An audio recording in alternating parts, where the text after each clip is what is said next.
My name is Jay Anthony. I'm a lawyer in Greenville, South Carolina. I practice in a variety of areas, but one of the areas I practice in is appellate law. And so I want to talk to you a little bit about that and give a little bit of a primer on how you might handle your own case going up on appeal. Appellate law everywhere, but also in South Carolina, has become a very specialized field. There are a lot of rules, a lot of specifics, a lot of details that go with it. There are a lot of traps in terms of issue preservation and that sort of thing, but it's navigable and it's doable. It just requires some familiarity and wading into these rules and statutes to be sure you're doing it right. So I'm going to talk to you about how to handle an appeal, and I'm going to do that in steps. The one I want to start with today is the step that starts it all off, which is the notice of appeal. So if you're on the wrong end of a verdict or a decision and you want to appeal that up the chain, then you're going to want to file your notice of appeal. There are a number of different types of appeal, of course, from different courts. I'm going to talk to you today mostly about the most common of those, which is an appeal from the circuit court going up to the Court of Appeals. But keep in mind that if you've got an appeal going from a magistrate's court or a probate court or something like that, those rules are usually slightly different. You're going to want to look into the rules, both the magistrate's court rules or the probate court rules. Sometimes there's some statutes that come into play on that. The rules of civil procedure addresses some of that. So for those particular type of situations, this may not apply, but for your average appeal from the circuit court up to the Court of Appeals, this is going to give you a general idea how to navigate that. So I'm going to start with the notice. And what is that? Well, it's really a very basic document. This is not a document where you're laying out all your issues and having to get very detailed about what your appeal encompasses. It's really what it sounds like. It's a notice. And Rule 203 of the Appellate Court Rules lays out what you should have included in that, and it's some basic stuff. The rules also tell you what needs to come with that notice of appeal. And so things you'll need to include are proof of service to show that you've served the other party and all the proper clerks that you need to send this to.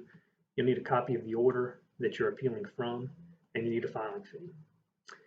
You got to pay a fee for everything in South Carolina, everywhere you go. Timeline. So you've got 30 days to file and serve your notice of appeal. So within 30 days of receipt of the order of judgment, to file and serve it. So keep that in mind. Not good enough just to file it. You got to get that served too. And of course, you can use the mailbox rule on that to get it in the mail to other parties.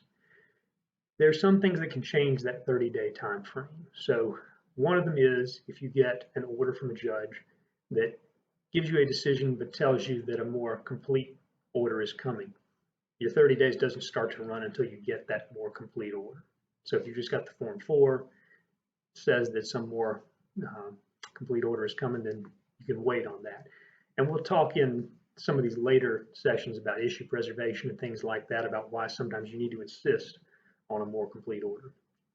The other thing that can change that time frame is post-trial motions. So if you got a motion, JNOV, motion to alter amend, those motions stay that 30 days. But keep in mind, they stay that 30 days.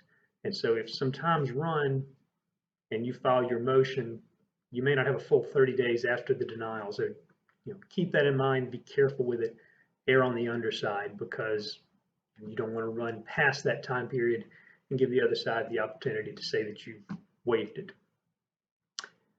Another thing to keep in mind is cross appeals. A lot of times you are happy enough with a decision, but if the other side is going to take it up, you've got some issue that you want to take up too. So for a party that's filing a cross appeal, your time frame is 5 days from the date that you receive the notice. There's some qualifications to that. It can be a longer time period if the other side hasn't used up that full 30 days, but bank on that 5 days, because you, again, just don't want to mess around with these time frames. Where should you file it? The notice needs to go in your typical appeal from the circuit court to the Court of Appeals. It needs to go 2 places primarily. So first to the clerk of the lower court that you're appealing from, but then also to the clerk of the Court of Appeals. And then, of course, as with everything, you need to serve opposing counsel, and you have to set out in your proof of service that you've done that. So If you've done all those things, you've compiled your notice, you've got the documents to check, everything that goes with that, you've sent it all out, then you're done. You've noticed your appeal, and your next step is to move on toward ordering the transcript and into the briefs. And I'll talk about that in the next video.